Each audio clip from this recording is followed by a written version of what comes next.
It says preparing to live stream the meeting. I've never done it before, so we'll see. What movies did you end up working on, Bob? Oh man, We're about to live stream, bro. Any Live. action movie from like in the 90s, from 90 to 2000. I guess we're live streaming right now. We are. We are in fact live streaming. Cool. Live stream. Hey everybody, welcome to the first ever Music NFT Friday. You know, we've always had New Music Friday. Historically, music has always come out on Friday, and that's because that's when people get paid and then they go crazy.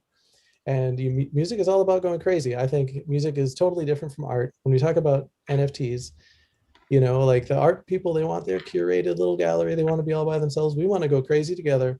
We want to go wild. We go where the action is. We go to the biggest, loudest place, and we all get together and have a good time. And we've got some great people here today. We've got, I hope you're seeing this in the same order that I am, but yeah, we've got Kurt Biscara, the drummer from Biscodini Trio. And then there's me right there. I'm Jesse, your host. And then we've got Scott over here.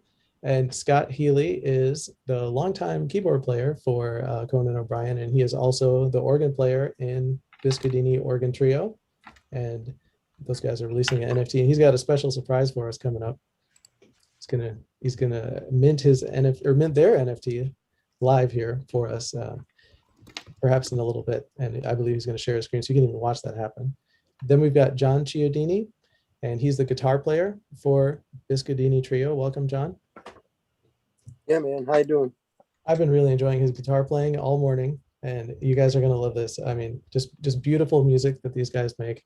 It's incredible. So you got to check it out. Just beautiful, beautiful music. The chords and the way the improvisation and the composition come together. And then we've got Bob in the middle here. Bob is Bob Daspit is the producer engineer for Biscodini Trio. And he's got a lot of crazy credits there. Do you want to tell us a little bit about yourself, Bob? Sure. Yeah. I mean, I spent a long time in Los Angeles as a session guitar player and samplist mostly for the composer Hans Zimmer back in the 90s for about 10 years or so. And then moved up to the Bay Area and started producing, most notably Sammy Hagar, who was the lead singer for Van Halen for a long time. And so did a lot of rock producing over the years from probably 2000 to about 2012. I've also done a lot of TV composing and a lot of other engineering as well. But yeah, it was a great pleasure to mix the record for these guys. And it's just, yeah, it was wonderful. I've known Kurt forever, and that's how I connected with John and Scott. And yeah, just a wonderful thing to do. Yeah, you're gonna have to tell us about engineering a record like this, where it was recorded under lockdown. Jazz is, improvisation and all that. I mean, we're definitely gonna get into that, but let's keep going here. We've got next DPAK Robot from Robot Nature. So great to see you, man. How you doing? Good to see you guys. Thanks for having us. Pleasure to be part of this amazing tech and music combination revolution that's happening worldwide with art and digital collectibles. And well, your music is perfect for it, isn't it? Right? Robot Nature. I mean, the synthesis of man and machine and all that stuff. It's perfect. And couldn't be more perfect. No kidding. We're looking forward to that drop. When is that drop today? At 3:33 p.m. Pacific time, we're dropping our auction. It's going to last for a week from today at 3:33, and it's going to end next Friday, the 19th of March at 3:33 p.m. Pacific. Very cool. 33 1/3 RPMs. I like that. Yep. Like that. And then we've got Richard down in the bottom, last but definitely not least. Richard is the keyboard player from Robot Nature again. And yeah, man, I've been getting to know Richard over the past couple of weeks, and he's just been so wonderful, making so many connections for me and just for the music industry in general, man. You're just like this cog in the music industry. I can see it. So thanks for being here, and thanks for everything you've been doing. I can throw it right back at you, Jesse. Really appreciate everything you've been doing for the community as well. Glad to be a part of it. Thank you. It's really exciting. So yeah, I guess we can start with Biscodini Trio, because I've been listening to it and I got the music going in my head here. And Yeah, maybe we should go back to that question of how you guys recorded this a little bit. Could you tell us about the process? How did you do this under lockdown with a jazz improvisational trio, right? Normally you guys, are very Yeah, we normally improvisational. play live. We were basically a jam band. We never really rehearsed. We sort of played a lot, at the Baked Potato and just, clubs in LA, and it's just a fun project. But it was probably a year ago. What, today, Kurt? When it was like the first day of the lockdown. We were Kirky B, drummer, said, I'm going nuts. I don't know what to do. I'm gonna write a tune. Do you mind if I send you a tune? We should do a tune over the internet. I'm like, this can't be done. We can't possibly muster creativity and improvisation and spontaneity and then make it sound good. But he sent me a what did you send me? He sent me a drum track, stereo drum track, a mix of you playing along with a click track. But the thing about his drum track was that it was in perfect song form, and he had sent me a written out map. So it wasn't as if, I wasn't just playing to a drum loop, which is what I expected. I got pretty much a fully formed song without chords, bass, or melody. But I could sort of hear where he was going, and I was intrigued then. And then I think we're all surprised about how good it sounded. What do you? It's incredible. I mean, did you play multiple times to it, or did you just, is that like the first take or the 10th take? Well, the first take I was dealing with all kinds of technical issues, like how to split the MIDI output of my Hammond digital organ. These are things that we don't have to worry about live, because at live, I'm plugging my monophonic output into my Leslie. I've got a Hammond digital manual, 2 manual and a 1 manual organ, depending. But I don't have to split it. I don't have to worry about MIDI program change or capturing MIDI or routing, MIDI, routing the MIDI paths through. So you're actually not actually playing the audio. You're playing the computer, which is playing the audio, which is important because you have to fold through the expression pedal, and all the drawbars have to be captured. And then, it was a sort of a technological hurdle because I just don't think that this kind of thing is really done a lot. People don't really, use a lot of these features on the keyboards. So it was a really good technical challenge for me. And I ended up playing from the second tune on. I ended up playing most of the take straight through, just because I found that, multi-tracking, at least as far as playing the bass in the right hand, doesn't work when you just do the bass and then try and do just the right hand. The whole thing about playing music is the feel with both hands. So that's how we got the live sound. Is that I think most of all three of us played most of the music live straight through. Right, John? Didn't you say you didn't really do punch in and? I spent most of the time really listening to what we had. Yeah, it's funny because a project like this is mainly a listening exercise. By the time you get around to playing it, that's the easy part. It's getting to know the material and trying to make it sound, trying to perform it well, remotely, without rehearsal, without really seeing anyone else, without having anyone cueing you, without any, just kind of like thinking in your listening to your inner ear. What does it sound like? And I was playing without guitar, so I go in and then I'm comping for a solo that doesn't exist yet, right? And you. So yeah. What do you think, Kurt? But my trust in these two guys, both in John and Scott, I knew that their instincts would always be correct. They're professional musicians. They've been doing it forever, as I have. And so there's a instinctual thing that kicks in as a musician. And I know, DPAK, you have that same kind of intuition of what you want to go for, what sound, what you're hearing. So, as musicians, we just have that innately. So when I created the drum tracks, like Scott said, I created them in a sense of a song form. And so I sent these guys both a map, like, okay, these first 8 bars is the intro. The second 8 bars is the verse. The next 16 bars is a B section. The next 16 bars is a chorus. Hey, guys, I don't think we're streaming. We're not live. Uh-oh. Really? I believe we are. I think we are live. I just checked it. Oh, okay. It says live on YouTube, I believe. Hopefully we are. If not, I see it on here, but I've clicked the link a couple times on a couple different devices, and it just shows the image. Richie, when you checked it, does it actually show us right now? I'm seeing a dead link. Oh, really? I'm seeing that image as well, as a few people that I sent the link sorry to. about that. We're on. We're on. Now it's coming up. I see it. We are live? Yep, we are. Looks like we're. So sorry, world.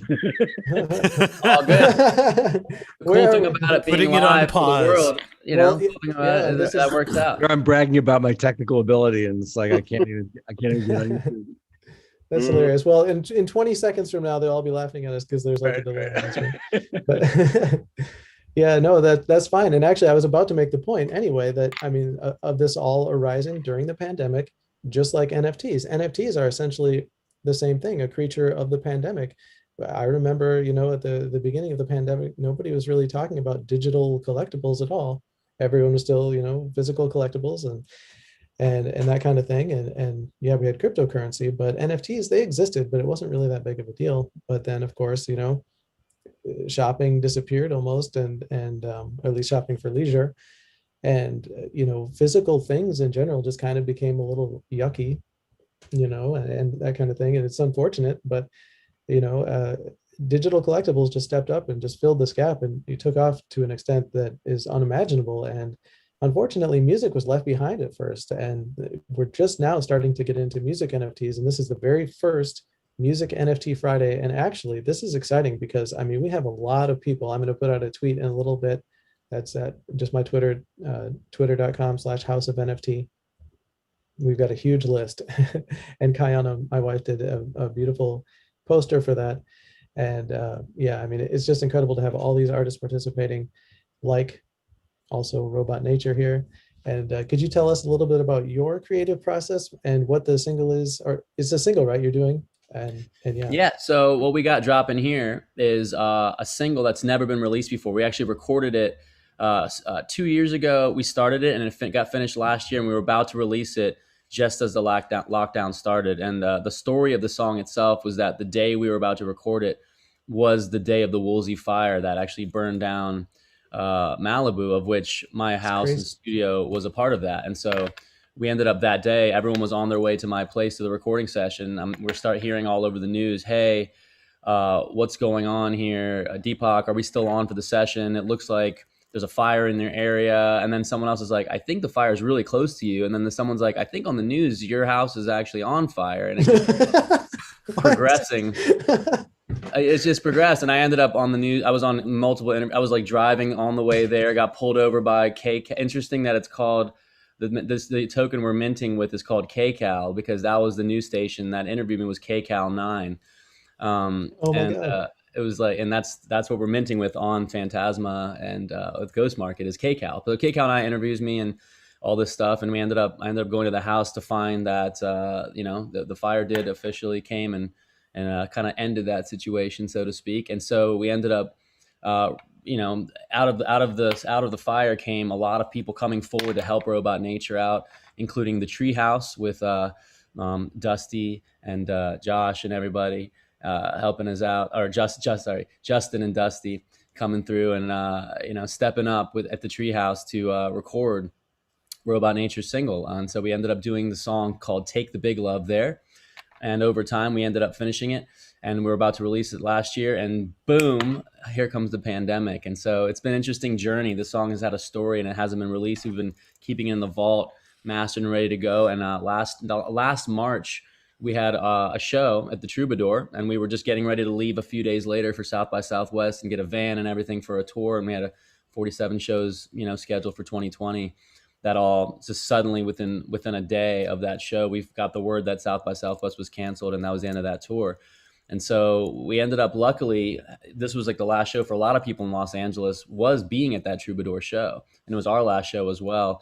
And we luckily hired an amazing team to Adam Labrie and crew to produce and shoot a whole video, high res with 4K. And so we shot that as well as the master of the song, and an amazing piece of artwork from Rita Lux, who does, you know, artwork for Disney, for Warner Bros. And all that. So this package that we're releasing is the single, which includes the artwork, the single and that high-res video, the Troubadour, of which literally no one has ever heard or seen any of these things until. So that's that right final show at the Troubadour before. Troubadour is Wow. is in this NFT bundle, and it's specifically this song that we shot. We focused on this song, and so we have that video, and it's literally, we haven't released it or anything until. This is like a really high quality video, right? High res 4K, shot on red cameras, you know, proper video with proper mixing, audio, live audio from the board mix at the Troubadour. And the Troubadour, again, is a legendary venue, as people know, with Elton John and all that. And there's word that the Troubadour may not even be open at some point because of the pandemic. And so you might have done the last show at the Troubadour. It possibly might be the last show in general. Yeah, that's crazy. But we got to find out who did the first show at the Troubadour, and then we know that you did the last. So that in itself right there is history. That's right.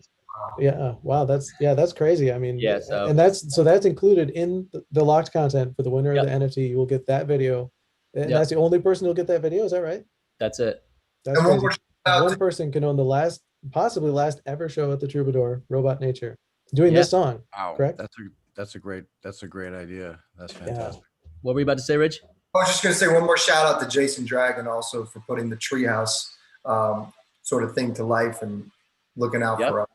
Absolutely. Yeah. I want to give a shout out to Richard, because he introduced me not only to NFTs and crypto, but also to Jesse. Two Jessies at this point. No, I'm just kidding. Yeah, there are actually two Jessies, but now Jesse G is you know, I see how forward thinking and how he's developed this platform, pretty much custom made for music. And thank you. Yeah, I mean, I came up with you know, the idea, the description, you know, things like that, and I did have some input in the team, but I can take no credit for developing because I'm not. It's important because how we package our what we sell is probably the most important thing. How it, you know, the actual the vibe of it, and you know, you have much of you have an artwork looking vibe. It doesn't look like iTunes. It doesn't look like Amazon. You know, it's a different looking platform, and it's really cool.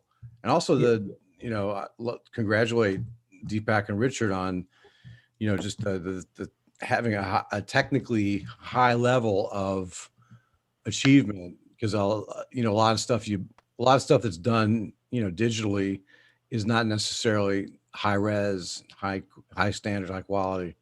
And we sort of have the same idea with our record, is with our auction, is it's going to be the actual master tracks, 24-bit, 48K, full res tracks, which sound so much better than the MP3s. They sound different, and you know, you really feel like you're inside the space, which we weren't in. So, yeah, no, it's good. It's good to be, you know, putting out some high quality content. I think in this world, a lot of people have gotten used to listening to music, even on a little iPhone speaker, even if they have the high res wave. People's ears are being tuned in this generation to that. So I think that it's time for a resurgence. I think vinyl's been definitely ramping up the last 5 years. I've been seeing the curve of vinyl, people really wanting that fat sound. And so now to be able to get these full glossy wave files and things like that, and then also just encouraging people to really listen on good speakers or amazing headphones, is really bringing back that depth that we spent as musicians. We put time, and we're going into these big studios, we're cutting this stuff on analog boards, Neves, SSL, big consoles, and then all of a sudden, you know, to know that someone might listen to all of that work of tens of thousands of dollars on a little iPhone, it's flattering, hopefully, to a musician to know that some of these listeners are putting some care into the listening on their end after we did all this care into what, you know, on our end. I'm sure we can all relate. Yeah. Here. Plus, I mean, maybe Jesse, you should talk about this. Is why is this good for music? I mean, I could tell you two reasons right off the bat. One is that you're able to monetize it, but it also makes it something you can own. You own the person who buys our NFT is going to have the only copy. It's going to be registered, and it's going to be in a folder that is, you know, it all comprises one digital asset that they can resell. Talk about all the stuff that's in your NFT. Absolutely. Because you guys have an ambitious package as well. That's for sure.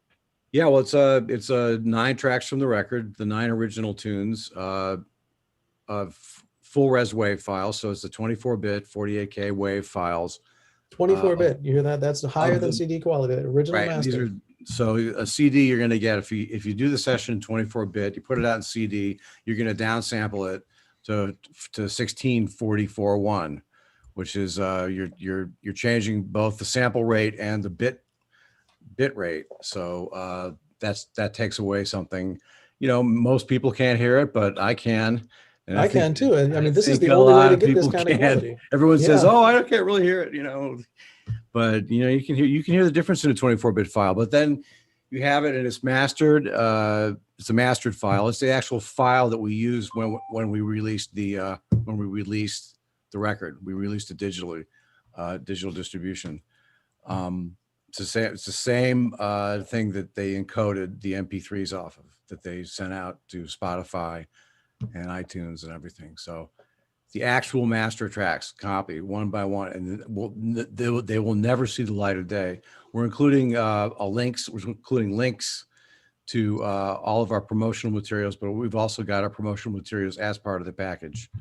So we've got basically press release, band photo, and links to the coolest thing is, I think, is that we have a link where you can give us our address if you'd like, and we'll mail you a signed thank you and a lifetime guest pass to all our future shows with a +1. So how cool is that? That'll be backstage too when we start playing at theaters. So, And if you want to help set up my drums, yeah, you can do that too. That's interesting that you say that, Scott, because it's also kind of a brief discussion that I've had with DPAK about robot nature and how so much you can be creative with in this space of the NFT world, which is one of the big aspects that intrigued me, honestly, dating back to 2017 when DPAK and I both were sponsored and got involved with a cryptocurrency or a platform called Tau. And one of their goals was to create an economy for an individual artist. And that would be a token economy or token economics. Or is it called tokenomics, Jesse? I think so. Yeah, that's good. But anyway, so one thing that you just mentioned was so unique, Scott, in that an artist can offer an NFT as sort of like some sort of show privilege for life, or it could be for 10 shows, or however the artist sees fit in terms of creatively. So like, I talked to DPAK, we should probably mint 10 NFTs that is a backstage privilege for life. Now, for any group, for any band, for any artist, for them to kind of blow up, and then, sometimes backstage passes, they range from anywhere from $1,000 to $5,000 to even sometimes as much as $10,000 just to get backstage to hang and meet with the artist before or after the show. And right there, you can just see how the value can grow with the tokenized NFT, with an artist and with music. And I think this is what really gets my juices rolling, is the brilliance behind how we can do this now. And it could be unique to the individual who buys that NFT. And that can be proven with what really is the most important aspect of all NFTs, is the proof of ownership. Proof of ownership. And this is exactly fighting what we've been fighting for the last, 15 or 20 years, which is the devaluation of our product. Absolutely. The first thing the internet did was Napster, right? Yeah. Totally devalued our masters, right? And now they, I guess, got devalued to the point where they stopped even caring about it, and they just made our music so, compressed or whatever, just to save themselves money for the most part, that suddenly our masters can actually be an incredible rarity in this new digital collectible thing. And that's the thing that people have to remember. Like, this is a collectible. I mean, yeah, it's awesome to listen to or whatever, but I mean, people are buying NFTs to speculate, and we can create something that has incredible value, incredible cultural, artistic, creative value that, could actually increase, exponentially. Perhaps should an artist, increase their stature as an artist or whatever it is. And not only that, but like, you can play an active role in that. Like, for example, I've been talking to a lot of people lately who are producers or whatever. They could buy an artist NFT who's just starting out, then produce that artist, maybe have them have a huge hit, and actually like make their own investment, go 100 times, or in value or whatever it is. I mean, this this is going to create community and culture and all kinds of things. And this is just the beginning. And I'm excited to see where it goes. You guys are just maybe you could talk about this. all the different things you could do. I'll just tell you a couple of the things that we're going to do next week. I think we're going to drop a new NFT, which is going to be not a one of one, but maybe a one of 10 or 50 of one of the tunes is particularly funky. We have a Boogaloo tune. It's got some great loopy stuff in it, even though it's all live. And one of us had the idea of like doing just releasing the stems alone. So the drum stem, percussion stem, organ, bass, organ, right hand, and guitar as individual high-res tracks, and maybe even release it in the form of a Pro Tool session, or in the form of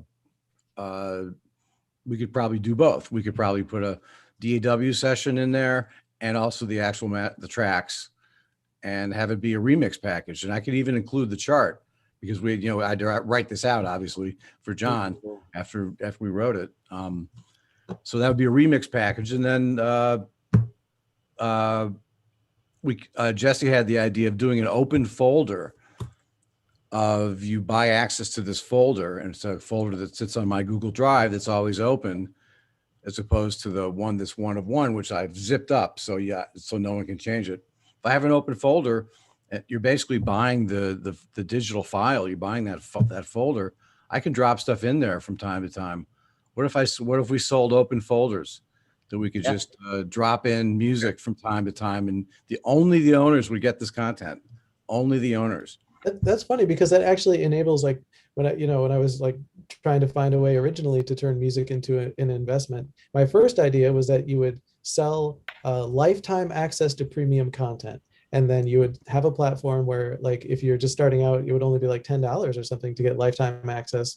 And then, as the person grew, it got really big, maybe later on it'd be $250 or $500 to get lifetime access to all their premium content. But because you got on at the beginning, it'd be kind of like an investment. But obviously NFTs take that idea to a whole new level. And the living folder idea enables that. Yeah. I want to add two things to this too. I was speaking to also another young artist who was interested in this space. Well, first thing, before I even go into that though, one thing I wanted to add, going back to the value of the purchaser and the artist, because one of the also unique things about the NFT space, especially for musicians, because a lot of times musicians sort of get devalued in a way, and really that goes for all artists, all creators too. They get devalued in that they're not really living with the life of that creation. In some ways you are, in some ways you aren't. Like, if you kind of direct the attention to like a Picasso family is not usually generating income on the resales of the Picassos, from what I understand. However, in the NFT space, the artist, the creator, is generating a royalty stream that could be the lifetime of the entire sale of that digital art, or even non-digital art, which kind of brings me, we'll tailor into the other part I wanted to mention, which I had an awesome discussion from a young artist who was interested in the space. And she had a brilliant idea that as the rise of another technology, 3D printing, comes up, and it comes up with like the more common home 3D printer, and even like maybe a storefront 3D printer, we could offer 3D printed files that could be merchandised, specialized to the NFT itself. So imagine offering a 3D printing file that's associated, that's special to the NFT and special to the artist of their creation. I thought that was awesome. That's the first time I've heard about it. That's awesome. Creating a new world, each NFT. Yeah. Yeah, absolutely. And speaking of backstage passes and the things people will do to them, you could probably think of some interesting uses for the 3D printing. I don't know, man. That's fantastic. Hey, Jesse, maybe you should talk about why the Phantasmal platform and Ghost Market is so amazing. It's the fees are practically non-existent in a world where every time you open the newspaper, right? Every time you read the news, you see how expensive Ethereum and all these transactions on these smart chains, how expensive everything is. Even if you buy something for $10, you're going to have a 10% commission, and maybe your fee might even be as high as $50 if you're using Ethereum. Absolutely, yeah. No, I mean, that's the thing. We've been hearing so many things about the problems with Ethereum, we just saw the rug pull, right? We saw this artist in the NFT space who took his beautiful artwork and replaced it with pictures of rugs to show that, you know, the metadata of these NFTs on this platform was not on the blockchain and could therefore be changed, right? You can't do that with a Phantasma NFT. The metadata is immutable. So your masterpiece is your masterpiece, and the person that buys it knows that, you know, it's going to be that no matter what. And yeah, the other thing, obviously, we've been hearing about for even longer, and even the Treasury Secretary Janet Yellen was talking about this. I mean, wow, you know, the high cost of crypto art or whatever for the environment that comes from Ethereum mining. And it's unfortunate, but Ethereum miners, they seem to hold all the cards when it comes to all these things. Like, you know, people have a lot of proposals. They want to move to Ethereum 2.0. And yeah, maybe that'll happen in 2022 or 2023. But for right now, even the most basic changes like EIP 1559, which would have been a sort of minor improvement, even that seems to now be blocked. And yeah, I mean, people, I think, are realizing that the NFT. It was already supposed to, Ethereum was 2.0 was already supposed to be working by now. I mean, well, there's different levels. I mean, you know, the beacon chain, in the original plan or something, that could be, I don't know. But right now they have like the beacon chain so people can start staking, but that doesn't actually like do anything, you know. It won't be like live for a long time as far as I know. But they haven't mastered their off-chain transactions yet, and you don't need that. You've got a whole different protocol for a proof of it's a different proof method, and it's much leaner and meaner, and you use your own currency for gas, and you use your own token, which is relatively inexpensive, and the transactions are what, 0.6 cents. Yeah, that's it's an incredible improvement. I mean, it solves most of the problems, and of course it's a proof of stake blockchain, which means there is not the you know, the energy burn, ridiculous fees, and yeah, nuts. You're paying for the environmental destruction there, right? I mean, right. That's and what the mining. You can buy Sol, and so you can stake Sol, and you can you know, get involved that way too. Absolutely, yeah. I mean, that's the thing. You know, what we're trying to do here is create a space for musicians. We want to take over, right? And we're wild, we're crazy, we're out of control, right? We're the musicians, and you know, we're not like the art people in a lot of ways, right? And I think we tend to work together a little more naturally, right? Because we can't work alone. We always collaborate, and our world's very circular. And if we work together to kind of take over this place and make it our space for music where we can be the owners, then we can be like the people who control the currency and that kind of thing, right? And you're talking about we as artists too, because you're not talking about Phantasma wants to take over and become the new Amazon. No, right. I don't work for Phantasma. Yeah, because I am just a musician. I minted our first NFT last night. I mean, not only did it take only about 10 minutes, but I messed up the first time I burned it. It cost me what, about $2, and I did it again. And I was surprised that it showed up. It didn't show up in my account. It showed up in my wallet. I have my asset in my Poltergeist wallet. Yes, you own your. I never had to give assets. you Phantasma an account. I never had to give them an address, an email. I didn't have to verify anything. It's all done through the wallet and the blockchain.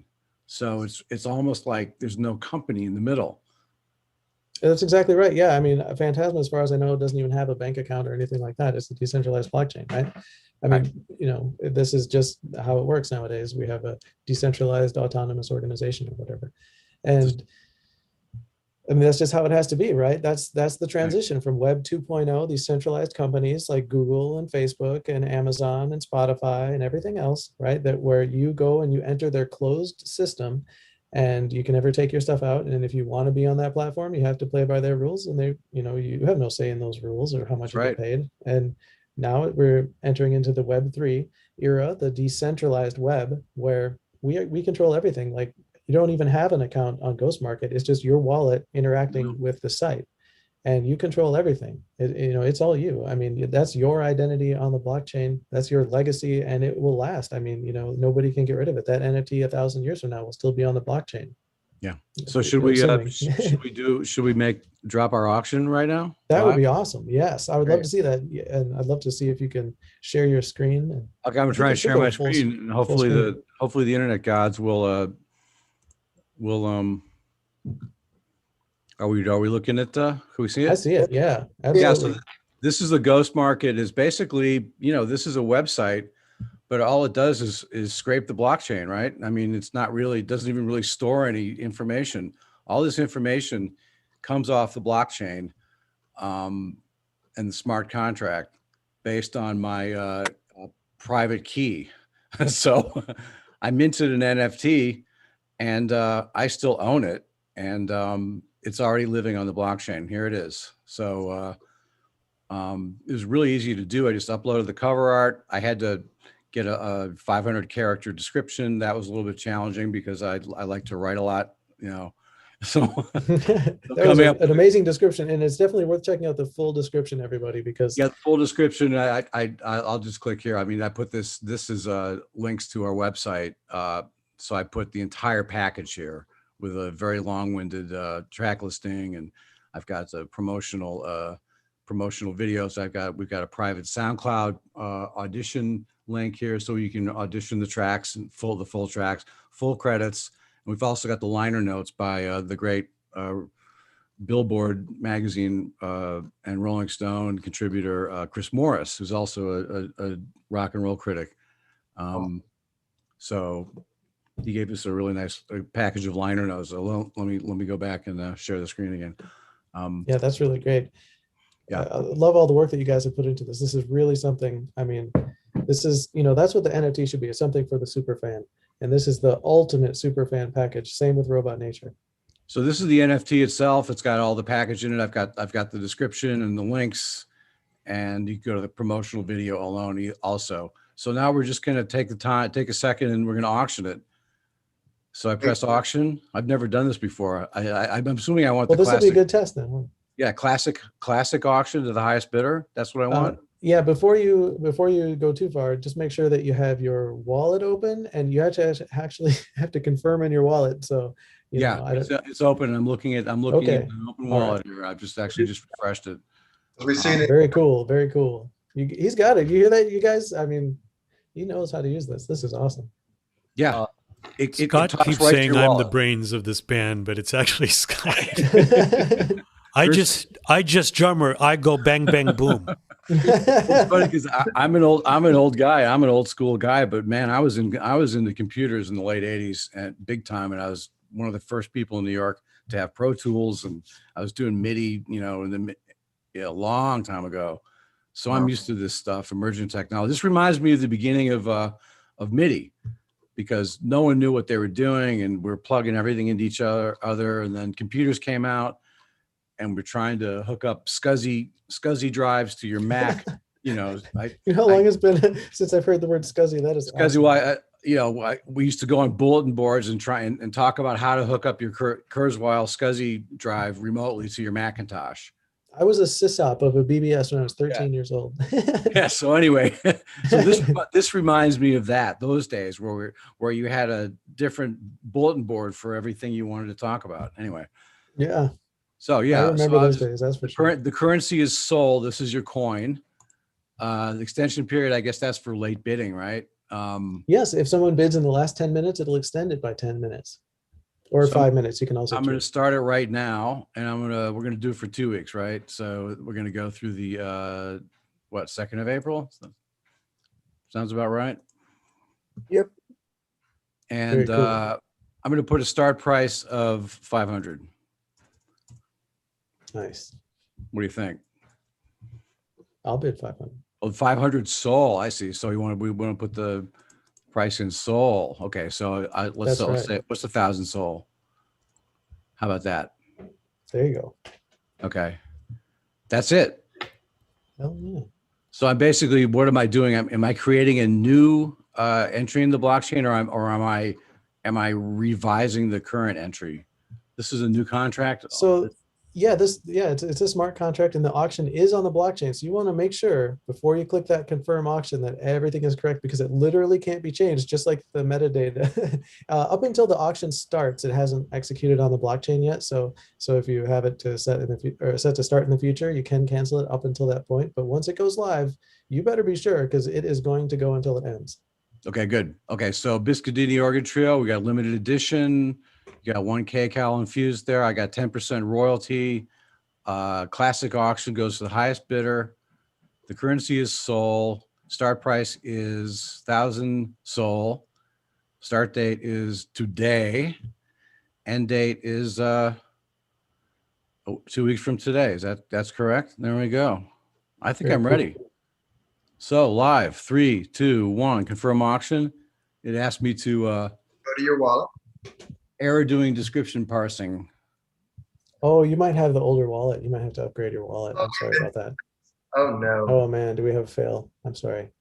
Epic fail. No. Well, let's talk about some other stuff and maybe we can come back to that while you upgrade. Do you have a Mac, by the way? Yeah. Okay, yeah. You want to stop sharing your screen and make sure you save your private keys before you do the latest upgrade. Save your WIF or your private keys. And yeah, make sure you have that because there's such a big upgrade with these auction things. And yeah, that just came out. The auctions obviously are a new feature. Sorry about that. I should ask you about that. That is my fault. Well, you don't need a Jeffrey Toobin moment, Scott Healy. I'm gonna go to the App Store and upgrade my wallet. You go to phantasma.io/wallets. Okay, all right, okay. Yep, Yeah, grab yeah. that. It's gonna be the 2.2.0. I think you're probably on the 2.1.2, I believe. 1.1.9, I think. But yeah. I have 2.2.1, I think. It's 2.2.0 that we used yesterday when we did ours. Okay. Yeah.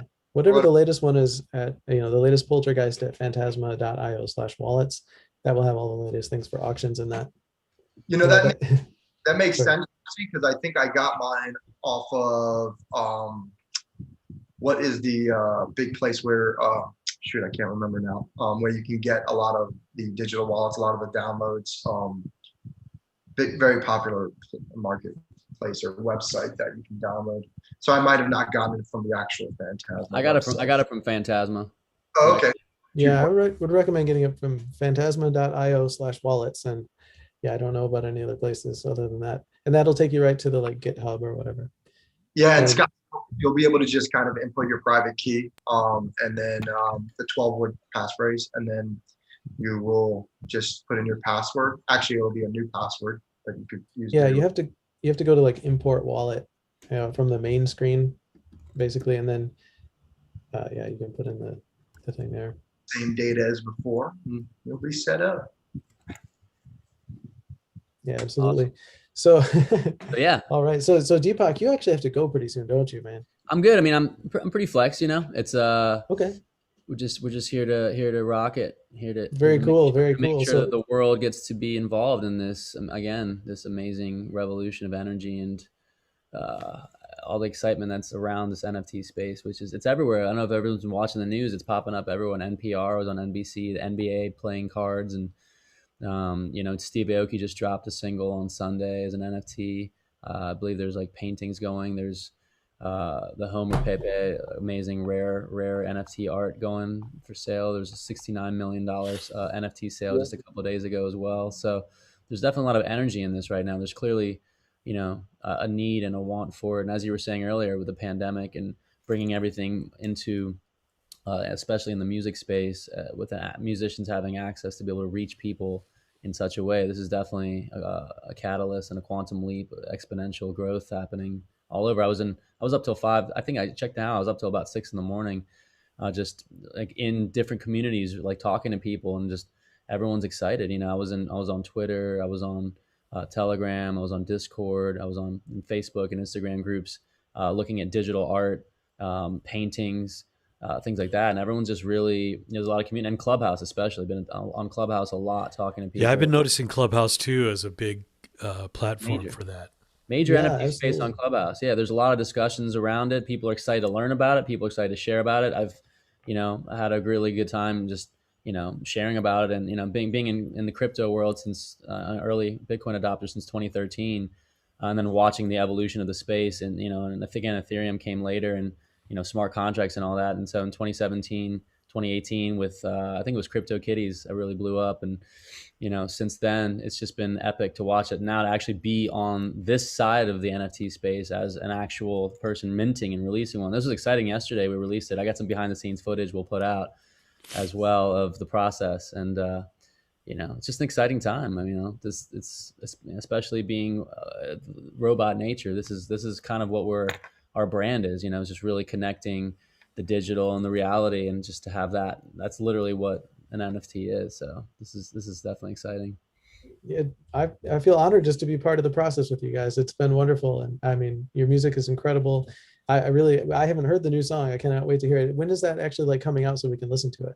Is that right when the auction goes live, or it's not going live to anyone except for whoever gets this one first? What we're doing is we have released teasers of it from live clips from shows, and as of today, on the Robot Nature Instagram and my Instagram and probably Richie's and others from the band, I've created a teaser piece of artwork that has the music attached to it that we're going to drop today as an announcement for the auction, so people can hear a piece of the song and see the art and get an idea of what this person's going to be able to be acquiring during this auction. Eventually, the song will be released to streaming platforms in the quality that most people are used to, but only the keeper of this particular piece will have this version of that. I like that. So this is kind of almost like a pre-launch sale here. Yeah. Awesome. But also, nonetheless, you know, as it goes onto these platforms like, you know, or Twitter or Instagram, or even, of course, eventually it's Spotify, you know, it is the compressed lower resolution of the file of the audio. So it, you know, once again, the recorder is going to get the highest, you know, high res form of the audio that we have. So from the master, and just to add, you know, what am I being heard here? We hear you fine. Yeah, you're awesome. Good. Sorry, but yeah, you know, just to add, you know, you said something before, Jesse. You know, you're glad to be a part of it, but no, thank you, because you really did sort of pave the way for music artists in a way where you kind of offered a let's say potentially a standardized format of how to release an NFT, because this is such a new space and there is no right or wrong way to do it. But your idea of putting the high resolution cover art, the high resolution video, if you have one, any sort of video attachment that you have to the music, and then of course, like I was just saying, like we've been saying, the high res or high 1624-bit master copy of the song. So, you know, what a great idea for artists to follow that model. And, you know, so thank you for putting that together. Thank you. Yeah, and it is all about protecting the artist, because I feel like an ethical responsibility if I'm telling people, hey, you know, jump in, try this, right? I don't want to be like, hey, why don't you, you know, wreck yourself on the rocks of Ethereum fees or whatever, you know?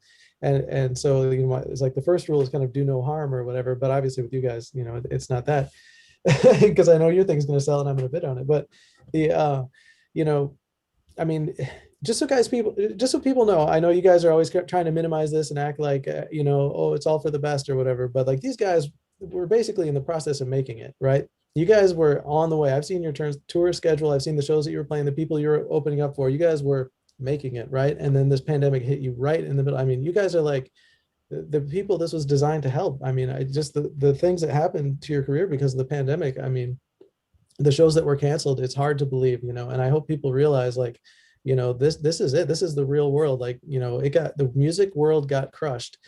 And this is a huge band, Robot Nature, that was like making it, not on the cusp, but actually making it. And just, you know, their biggest shows just got canceled and everything like that.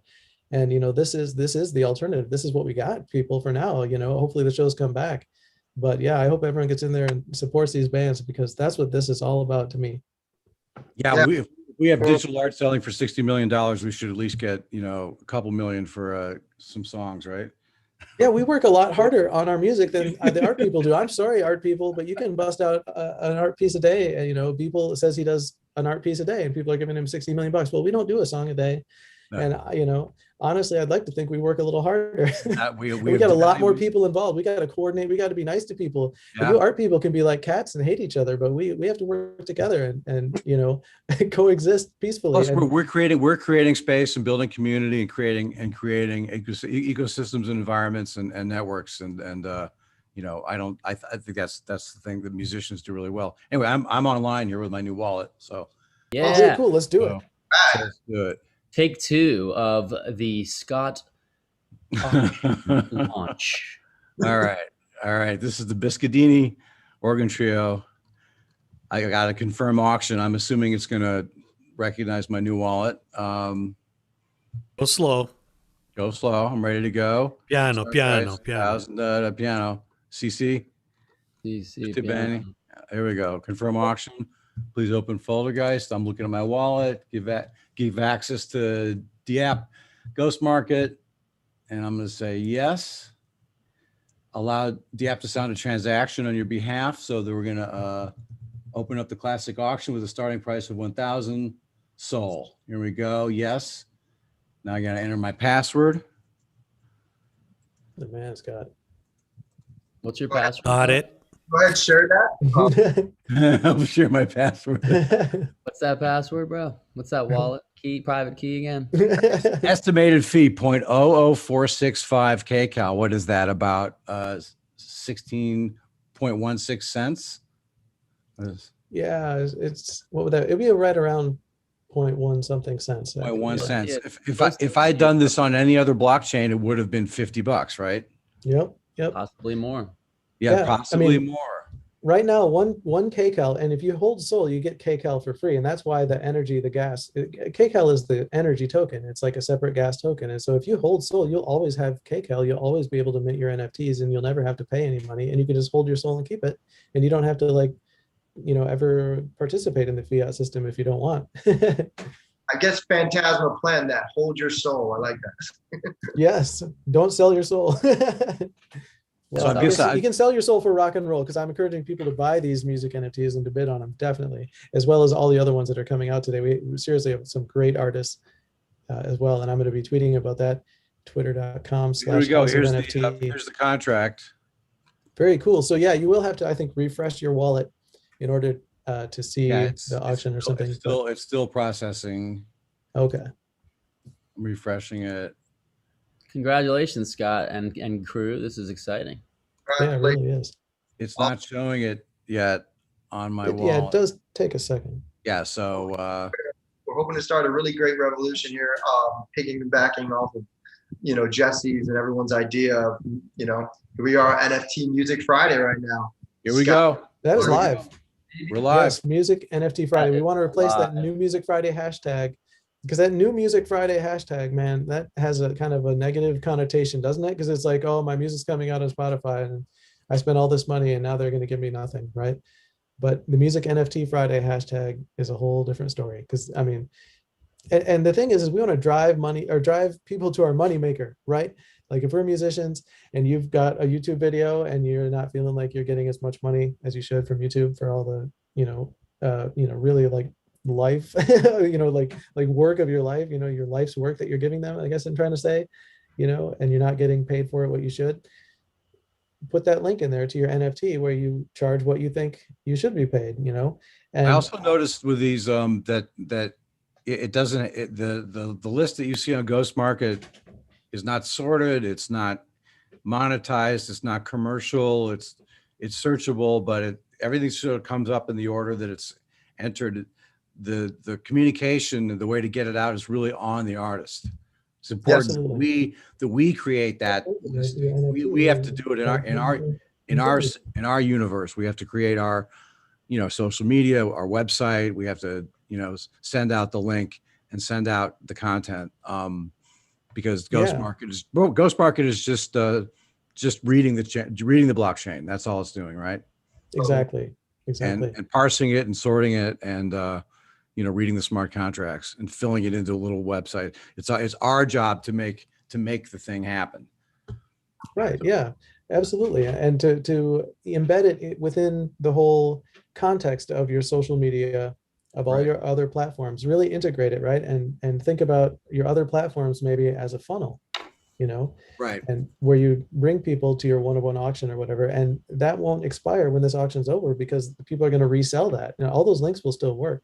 And you're going to get 10% forever. So Kurt, you should get this. We'll get this up on Insta and Twitter, and I'll put it on Facebook later. And so we're ready to go. Awesome. Well, yeah, that's great. I mean, maybe we should wrap this up here on that note. Yeah. And we all get on Instagram and Twitter and promote our stuff. Really appreciate you guys I wish, I mean, I got a million more questions to ask you. I didn't even get a chance to ask Bob about his role and all that, how he got that great sound and everything like that. But That's cool. yeah, We'll that's do it again probably, in a couple weeks. yeah, yeah. Well, maybe you and I should talk Do it privately, again. because if we're going to nerd out, then, you know, no one wants to hear that. Absolutely. Absolutely. Thank you, Jess. Thank you, everybody. Thanks. Thanks to everybody. That was great. Thank you. Thanks. Yeah, Take thank you care, everyone. guys. Thanks for Nice tuning in, seeing you all. everyone. Thanks for being Thank you, patient while I updated my software.